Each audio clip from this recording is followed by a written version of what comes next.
You know that feeling, right? When you have one of those days, or maybe it's been weeks, where you're just completely drained. And a full night's sleep, it barely even makes a dent. It's so common, it's become this huge modern mystery. So today, we're going to dig in and investigate why so many of us are so tired.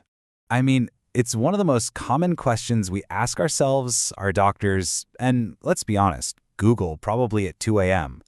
It's actually one of the top complaints that sends people to the clinic. So if this question is on your mind, trust me, you are so not alone.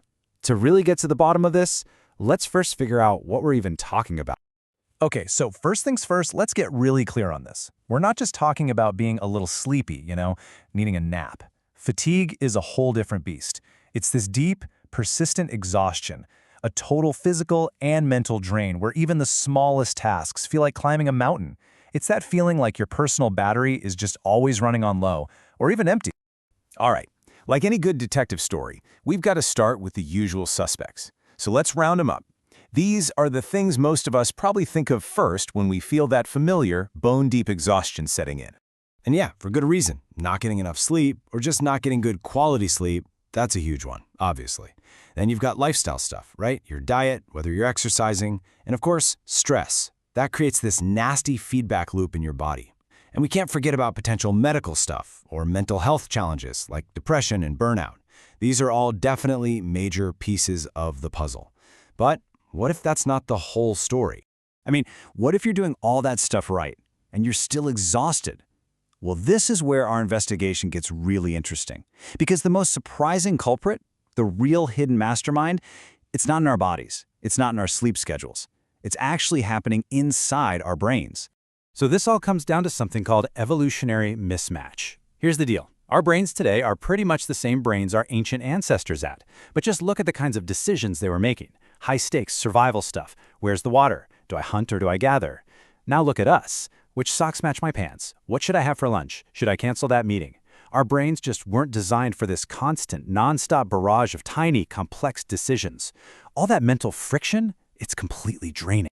And the sheer number of decisions is just mind-blowing. Get this. Researchers estimate we make around 35,000 conscious decisions every single day. Just think about that. Over 200 of those decisions are just about food alone.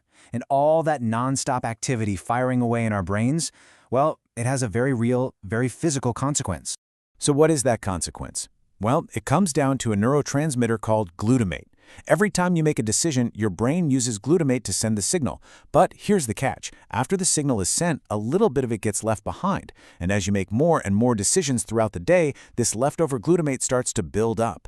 You can literally think of it as brain trash piling up, just gumming up the works. That feeling of brain fog, of mental exhaustion, that's what this is.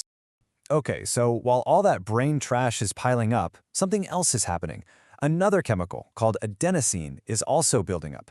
You can think of adenosine as your brain's built-in sleep timer. The longer you're awake, the more of it you have, and the more it's screaming at your brain, hey, it's time to rest, we need to shut down and clean house. It's actually a pretty amazing system, designed to make sure we get the sleep we need to clear out all that glutamate. And this is where coffee comes in. See, caffeine is a bit of a trickster. It doesn't actually give you any energy, not a drop.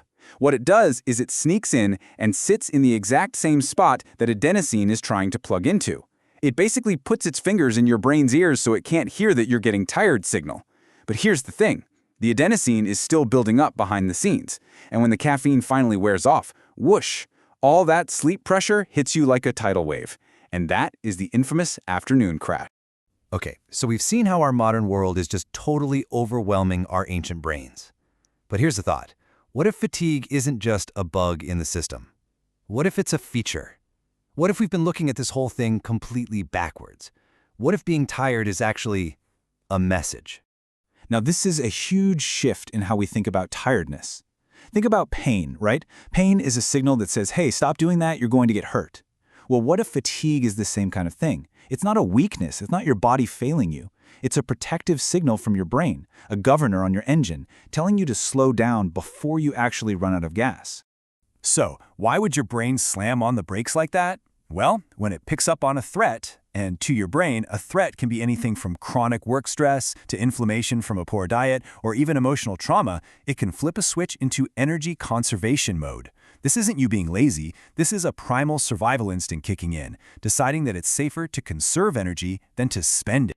And of course, it's really important to say that if your fatigue is just relentless, if it's really impacting your life, it can also be a major symptom of something more.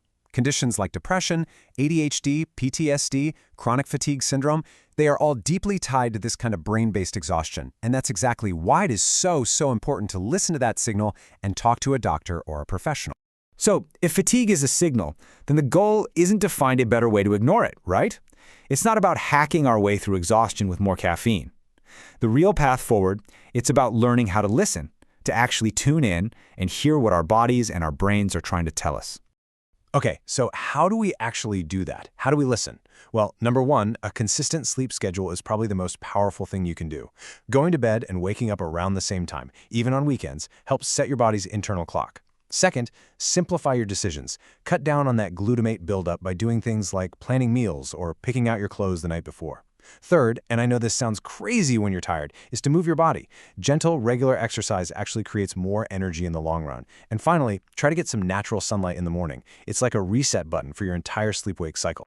So, the next time you feel that heavy wave of exhaustion hit you, maybe just pause for a second. And instead of asking yourself, how can I power through this? Try asking a different, maybe even a better question. What is my system protecting me from? Really think about that, because listening for that answer, that might just be the very first step toward actually finally feeling rested.